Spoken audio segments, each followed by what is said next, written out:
নতুন সংকটের মুখে আইসিসি জয় শাহের পদত্যাগ পাকিস্তান। নতুন সংকটের মুখে আন্তর্জাতিক ক্রিকেট কাউন্সিল আইসিসি ভারতের বিপক্ষে ম্যাচ বয়কটের সিদ্ধান্ত বদলাতে পাকিস্তানকে রাজি করাতে মরিয়া চেষ্টা চালাচ্ছে। সংস্থাটি শ্রীলঙ্কা ক্রিকেট এসএলসি ও আইসিসির সঙ্গে একযোগে পাকিস্তান ক্রিকেট বোর্ড পিসিবি এবং পাকিস্তান সরকারকে ম্যাচ বয়কট সিদ্ধান্ত পরিবর্তনের জন্য অনুরোধ করছে, কিন্তু পাকিস্তান এখনও অটল রয়েছে। ভারত পাকিস্তান ম্যাচ মাঠে না গড়ালে আইসিসি ব্রডকাস্টার এবং বিজ্ঞাপনদাতাদের জন্য যে বিপুল আর্থিক ক্ষতির আশঙ্কা তৈরি হয়েছে, সেটি এখন সবচেয়ে বড় উদ্বেগের বিষয়। ব্রিটিশ সংবাদ মাধ্যম দ্য গার্ডিয়ানের এক প্রতিবেদনে দাবি করা হয়েছে, ভারত ম্যাচ খেলাতে পাকিস্তানকে রাজি করাতে ব্যর্থ হলে আগামী চক্রে আইসিসির সঙ্গে সম্প্রচার সত্ত্বের চুক্তি নবায়ন নাও করতে পারে জিও হটস্টার।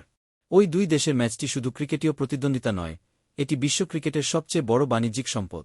আইসিসির অভ্যন্তরীণ হিসাব অনুযায়ী এই এক ম্যাচ থেকেই প্রায় 200 কোটি রুপি আয় হয়, যা 50 কোটি মার্কিন ডলারের সমমূল্য, বাংলাদেশি টাকায় প্রায় 16,150 কোটি টাকা।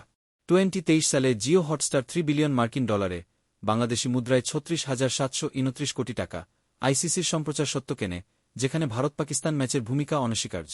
যদি ম্যাচটি না হয়, তবে শুধু চলতি বিশ্বকাপ নয়, ভবিষ্যতের টুর্নামেন্টগুলোর আর্থিক কাঠামো বড় ধাক্কা খাবে। ঘটনার সূত্রপাত মূলত বাংলাদেশ কেন্দ্র করে। নিরাপত্তা শঙ্কার কারণে বিশ্বকাপে অংশ নিতে ভারতে যেতে অস্বীকৃতি জানায় বাংলাদেশ। এরপর বাংলাদেশ সরকার বা বোর্ডের সবুজ সংকেত না পেয়েই তাদের টি-20 বিশ্বকাপ থেকে সরিয়ে স্কটল্যান্ডকে সুযোগ করে দেয় আইসিসি। বিশ্ব ক্রিকেট সংস্থার এমন সিদ্ধান্তের কড়া প্রতিবাদ জানায় পাকিস্তান। বাংলাদেশকে সমর্থনের পাশাপাশি আইসিসির এমন আচরণের জবাবে ভারতের বিপক্ষে ম্যাচ বর্জনের সিদ্ধান্ত নেয় পাকিস্তান সরকার, যা ক্রিকেট বিশ্বে তোলপাড় সৃষ্টি করেছে। পাকিস্তানের প্রধানমন্ত্রী আগেই নিশ্চিত করেছেন, শাহিন শাহ আফ্রিদি ও বাবর আজমরা ভারতের বিপক্ষে মাঠে নামবেন না। তবে আগামী 15 ফেব্রুয়ারি দুই চিরপ্রতিদ্বন্দ্বীর মধ্যকার হাইভোল্টেজ ম্যাচটি আয়োজনে মরিয়া হয়ে উঠেছে আইসিসি। বিশেষজ্ঞদের মতে, এশিয়ান দেশগুলোর রাজনৈতিক অস্থিরতার কারণে জিও হটস্টারের চুক্তি নবায়ন না করার সম্ভাবনাই বেশি। যদি জিও নতুন করে একই দামে চুক্তি না করে, কিংবা আইসিসি অন্য কোনো সম্প্রচারকের কাছে একই মূল্যে সত্ত্ব বিক্রি করতে ব্যর্থ হয়, তাহলে সংস্থাটির আয় উল্লেখযোগ্যভাবে কমে যাবে। এই চুক্তির আওতায় 2024 থেকে 2027 সালের মধ্যে আইসিসি প্রায় 600 মিলিয়ন মার্কিন ডলার আয় করার কথা, যা বাংলাদেশি মুদ্রায় প্রায় 7,345 কোটি টাকা। এই অর্থ পরে সদস্য দেশগুলোর মধ্যে রাজস্ব বণ্টনের মাধ্যমে ভাগ করে দেওয়া হয়। আইসিসির আয় কমে গেলে সবচেয়ে বেশি ক্ষতিগ্রস্ত হবে বাংলাদেশ ও পাকিস্তানের মতো বোর্ডগুলো, যাদের বড় অংশের আয়ের উৎসই আইসিসির রাজস্ব বণ্টন। একই অবস্থায় পড়বে শ্রীলঙ্কা ও নিউজিল্যান্ডও। অন্যদিকে দ্বিপাক্ষিক সিরিজ থেকে বিপুল অর্থ আয় করতে পারায় ভারত, অস্ট্রেলিয়া ও ইংল্যান্ডের ওপর এর প্রভাব তুলনামূলকভাবে অনেক কম হবে। ভারত পাকিস্তান ম্যাচ ঘিরে তৈরি হওয়া এই সংকট তাই আর শুধু একটি ম্যাচের মধ্যে সীমাবদ্ধ নেই, এটি এখন বিশ্ব ক্রিকেটের আর্থিক ভবিষ্যৎ নির্ধারণের বড় প্রশ্ন হয়ে দাঁড়িয়েছে। বিশ্বকাপে প্রথম বলেই উইকেট নিয়ে মাল্লার স্বপ্নের অভিষেক। নেপালি স্পিনার শের মাল্লার জন্য টি-20 বিশ্বকাপে ইংল্যান্ডের বিপক্ষে ম্যাচটি এক স্মরণীয় দিন হয়ে থাকবে।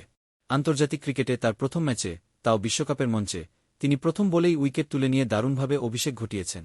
মাল্লার প্রথম বলটি ছিল একটি লেগ মিডল পজিশনে থাকা নিরীহ ডেলিভারি, যা ফিল সল্ট স্কয়ার লেগ দিয়ে উড়িয়ে মারতে চেয়েছিলেন, কিন্তু বলটি ব্যাটের ওপরের কানায় লেগে আকাশে উঠে যায় এবং শর্ট ফাইন লেগে সন্দীপ লামিছানে ক্যাচ ধরেন।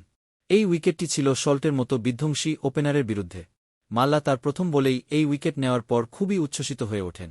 এমন একটি দিন, এমন একটি মুহূর্ত, যেখানে আন্তর্জাতিক ক্রিকেটে তার অভিষেকই ছিল একটি ঐতিহাসিক ঘটনা।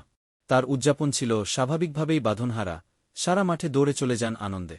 তবে পরবর্তী ওভারটি তার জন্য খুব একটা ভালো কাটেনি। প্রথম ওভারের পর তিনি 14 রান দেন, যার মধ্যে 2টি 4 ও একটি ছক্কা ছিল জেক বেথেলের ব্যাটে। এরপরেও তিনি আবার বোলিং করতে আসেন পাওয়ার প্লের শেষ ওভারে, এবং সেই ওভারে আবারও রান দেন 13। তবে এই ওভারে একটি সুযোগ এসেছিল যখন টম ব্যান্টন ফুল টসে ব্যাটে মারেন, কিন্তু মাল্লা বলটি মুঠো ধরতে পারেননি। শের মাল্লা গত ডিসেম্বরে নেপাল প্রিমিয়ার লিগে অসাধারণ বোলিং করে নজর কাড়েন। তিনি টুর্নামেন্টে 6.5 রান খরচে 17 উইকেট নিয়ে সর্বোচ্চ উইকেট শিকারী ছিলেন এবং সেরা ইমার্জিং প্লেয়ার হিসেবে পুরস্কৃত হন। টি-20 বিশ্বকাপে প্রথম বলে উইকেট শিকারের কীর্তি আগে ছিল 5 বোলারের: ফিদেল এডওয়ার্ডস, প্রজ্ঞান ওঝা, পারাশ খারকা, নাদিম আহমেদ ও খুররাম খান।